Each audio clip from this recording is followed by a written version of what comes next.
today we are going to start a new series of lecture that is related to the anatomy. ठीक है, आज हम anatomy का जो फर्स्ट लेक्चर है वो related to the introduction of anatomy and anatomical terms जो है इसके related जो terms है जो anatomy में commonly use हो रहे हैं वो आज हम स्टडी करेंगे। तो एनाटॉमी से रिलेटेड जब हम स्टडी स्टार्ट करेंगे तो पहले हम जानेंगे कि what is the definition of anatomy, what are the different branches of anatomy and what are the typical terms that are used to study the anatomy. So start करते हैं। मेरा नाम है बशारत अली और चलो स्टार्ट कर लेते हैं। First, what is anatomy? Anatomy is study of structure. Now अगर हम सिंपल अल्फाज में कह लें कि स्ट्रक्चर किसे कहते हैं, तो अगर हम एक ह्यूमन बॉडी, फॉर एग्जांपल एक ह्यूमन बॉडी है, ह्यूमन बॉडी, तो हम इसका स्ट्रक्चर ही स्टडी करेंगे। कैसे स्ट्रक्चर स्टडी करेंगे? इस तरह कि जो मेरा ये ह्यूमन बॉडी है ये किस तरह से बना हुआ है, इसका साइज़ क्या है, इसका जो स्ट्रक्चरली ये कंपोज है, ये किस चीज़ से कंपोज है। अगर मैं एक चीज़ का एग्ज़ाम्पल ले लूँ, फॉर एग्ज़ाम्पल ह्यूमन बॉडी मैंने ले लिया और इसके बाद मैं एग्ज़ाम्पल ले लूँ हैंड का, कि ये मेरा जो हाथ है ये किस चीज़ से बना हुआ है। तो मैं इसमें क्या करूँगा कि स्ट्रक्चरली इसमें कौन कौन सी चीज़ें हैं? बोन्स है, मसल्स है, फिंगर्स एंड एट्सेट्रा।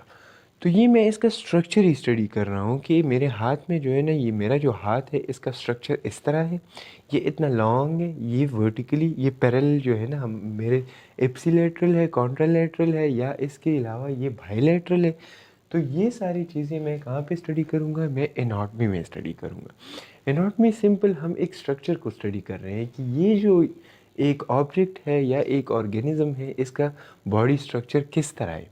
ठीक है, आगे हम जब पढ़ेंगे डाइजेस्टिव सिस्टम, हाँ, सर्कुलेटरी सिस्टम, या इसके बाद हम अगर स्टडी करेंगे नर्वस सिस्टम, तो हम उसमें यही चीज़ें स्टडी करेंगे कि नर्वस सिस्टम में कौन कौन सी चीज़ें हैं, डाइजेस्टिव सिस्टम में कौन कौन से ऑर्गन्स हैं। क्योंकि हमने ये चीज़ पढ़ी हुई है कि सेल जो है वो टिश्यू को बनाता है। टिश्यू जब सेम टिश्यूज़ जो है ना वो कंबाइन हो जाते हैं तो एक ऑर्गन को कंपोज कर देता है, उसके बाद एक ऑर्गन सिस्टम और फिर ऑर्गेनिज्म। तो हम यही स्टडी करेंगे कि एक एक सिस्टम में कौन कौन से ऑर्गन्स है और उसका ऑर्गन का जो स्ट्रक्चर एंड शेप है वो किस तरह है। इसको हम सिंपली जो है ना एनाटॉमी कहते हैं। So anatomy is the study of structure in which we study about the design and about the shape and structure of the body is known as anatomy। ठीक हो गया। अब इसके बाद anatomical terms है। anatomical terms जो है ना, anatomical terms बिल्कुल ही easy। anatomical terms इस चीज़ की कहते हैं जो अगर किसी चीज़ के लिए स्पेसिफिक एक स्टेटमेंट हो उसे हम टर्म कहते हैं। लाइक यहाँ पे अगर हम टर्म्स की बात कर ले तो एनाटॉमिकल टर्म्स जो है ना उसमें पहला जो है वो है anatomical position. Now what is anatomical position? Anatomical position हम उस पोजीशन को कहते हैं जिसमें बिल्कुल बॉडी जो है ना वो बिल्कुल इस तरह क्यों हेड फॉरवर्ड हो, हैंड्स जो है ना वो बिल्कुल फॉरवर्ड हो इंटीरियरली, एंड पाम्स जो है ना वो भी इंटीरियरली फॉरवर्ड हो। इसे हम एनाटॉमिकल पोजीशन कहते हैं। Now why the anatomical position is so important in the anatomy? So अगर हम सिंपली कह दें तो इसकी ये जो एनाटॉमिकल टर्म्स है ना इससे हमें आसानी हो जाती है कि ये जो स्ट्रक्चर है ये इस तरह से सिचुएटेड है, ये वाला स्ट्रक्चर जो है ना ये नैरर है, ये क्लोज है, ये फार अवे है। तो इससे हमें स्टडी बिल्कुल इजी हो जाती है। लाइक अभी एनाटॉमिकल पोजीशन की हम अगर बात कर रहे हैं तो एनाटॉमिकल पोजीशन हम उसे कहते हैं जिसमें एक बंदा अगर खड़ा हुआ है तो क्या होगा, उसका जो हेड है वो बिल्कुल फॉरवर्ड होगा, मीन्स फॉरवर्डली वो बिल्कुल सीधा देखेगा। इसके अलावा इसके जो पाम्स हैं, palms interiorly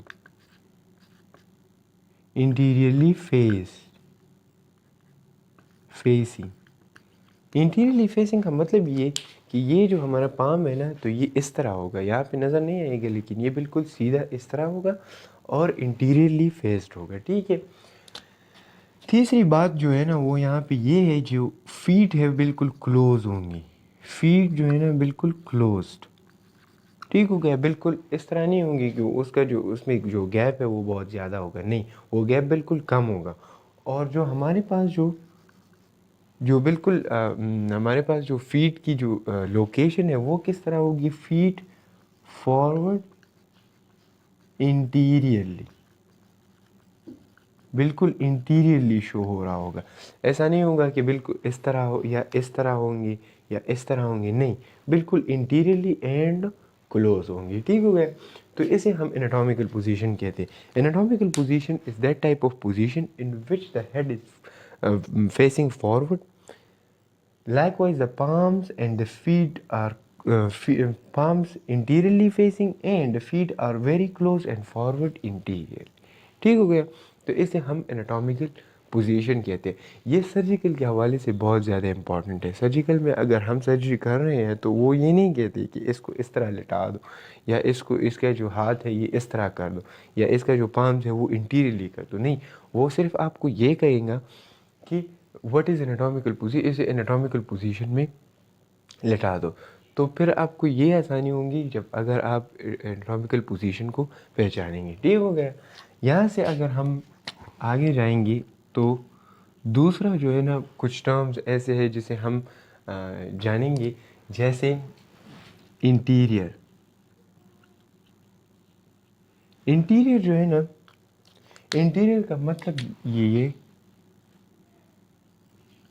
frontal surface of an organ, frontal surface of an organ, ठीक हो गया।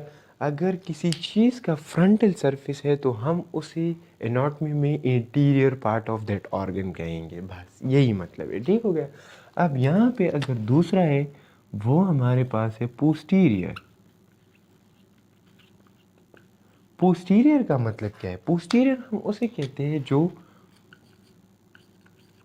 Back side of the organ है या back side of the object है, ठीक हो गया। मेरा अभी इंटीरियर यही है क्योंकि ये फेसिंग बिल्कुल फॉरवर्ड है, फ्रंटल पार्ट है। और अगर मैं पोस्टीरियर की बात करूँ तो पोस्टीरियर ये है क्योंकि ये बैक साइड पे प्रेजेंट है। तो अगर मैं किसी ऑर्गन के बारे में बात करूँगा कि ये मिसाल के तौर पर मैं बात करूँ कि the trachea is located, the oesophagus is located behind the trachea या पोस्टीरियर टू द ट्रेकिया, या मैं ऐसे इस तरह की एग्जांपल दूँ तो अगर मैं ये कह रहा हूँ कि पोस्टीरियर है तो पोस्टीरियर का मतलब यही है कि इसके बैक साइड पे प्रेजेंट है, ठीक हो गया।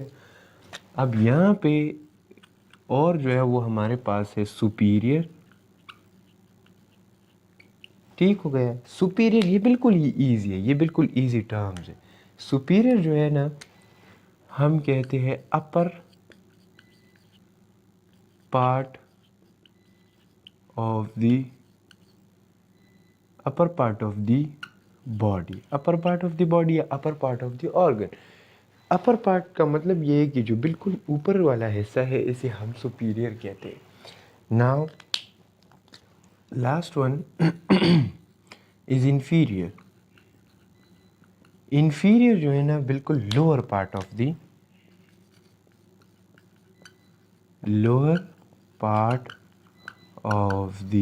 Body or organ. चार टर्म्स हो गए, interior, posterior, superior and inferior. Inferior lower part of जो ऑर्गन का होता है इसे हम इन्फीरियरली डिफाइन करेंगे, ठीक हो गया। तो ये चार टर्म्स हैं, इसको बिल्कुल ही याद कर ले। इसके बाद जो हम टर्म्स पढ़ेंगे वो भी बिल्कुल ईजी है, ठीक हो गया।